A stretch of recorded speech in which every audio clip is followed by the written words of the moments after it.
Hello everyone and welcome to the House of Privilege. Today's virtual tour will be brought to you by the Kaleidoscope program in the Office of Intercultural Engagement, where you will see your scope realtors showing you around different parts of the house. Today we'll be showing you what we like to call the House of Privilege. It is a gorgeous 3,600 square foot home. It consists of 3 bedrooms and 2.5 bathrooms.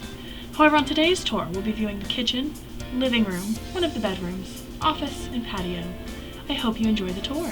Hi, my name is Deja Dixon. My pronouns are she, her, and hers, and I'm part of the Kaleidoscope program here in the Office of Intercultural Engagement.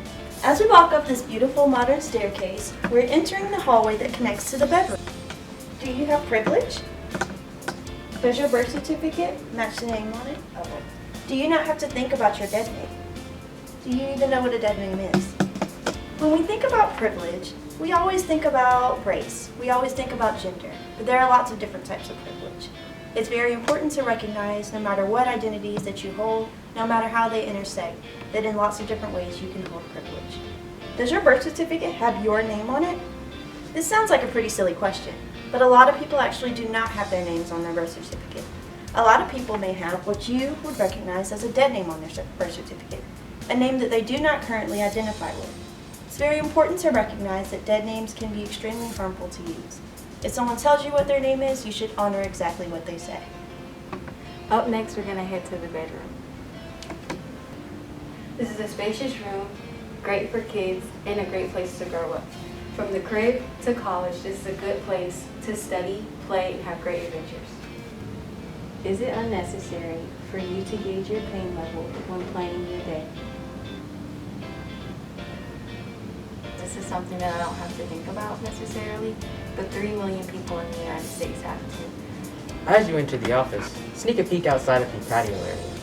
These steps will lead you to a beautiful patio where you can play cornhole, garden, or just relax by the pool.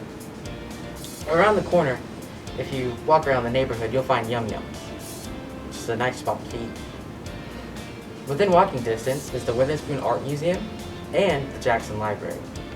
If you're interested in a night out on the town, downtown Greensboro is within a mile's radius. Did your family have the opportunity to travel together? Everyone does not always have access to the financial needs to be able to travel freely whenever they like with their families on vacations. Can you openly pray with your family in a public setting without judgment? Can you navigate campus without support? Welcome to the home office. It's a great space with natural light to get some work done, but also spend the afternoon reading. Did your family members read to you as a child? For many, they didn't have access to books or family members who spoke the language in which they lived. This made it more challenging for students to grow and learn, in elementary school especially, when many other parents were reading to their children at home. This sometimes put students with immigrant families behind academically. Do you have health insurance? Do you automatically receive your religious holidays off from school and work? The living room is next, and it's our personal favorite. It has plenty of space to host huge Super Bowl or Christmas parties. It's also a great spot for weekly family movie and game nights. People in your life use your identified pronouns without complaint or excuses. People using your pronouns is a basic form of respect. For many people, sadly, who went by previous pronouns before compared to now, people in their life think that it is okay to use those old pronouns when it definitely isn't. Do families on television shows look like your family? Next, the gorgeous eat-in kitchen alongside the built-in storage and a pantry large enough to accommodate a large family. This house features brand new appliances and granite countertops. The open floor plan makes it easy to cook while entertaining your friends and family. Do you know where your next meal is coming from? Having a secure food source is a significant privilege that oftentimes we don't think about. Many people don't make enough money because they're paid minimum wage to afford food, or people don't live in geographic areas where food is readily accessible. Second to that, people may not have the ability or the equipment to prepare food that is healthy and nutritious for their specific lifestyle needs.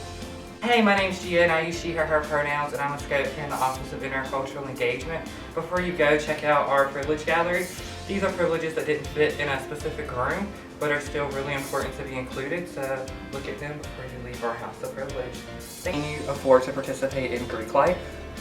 Do you feel accepted by your family? You found a lawyer that looks like you? Thank you so much for touring with Scope Realty. We hope you enjoyed this House of Privilege tour just as much as we have.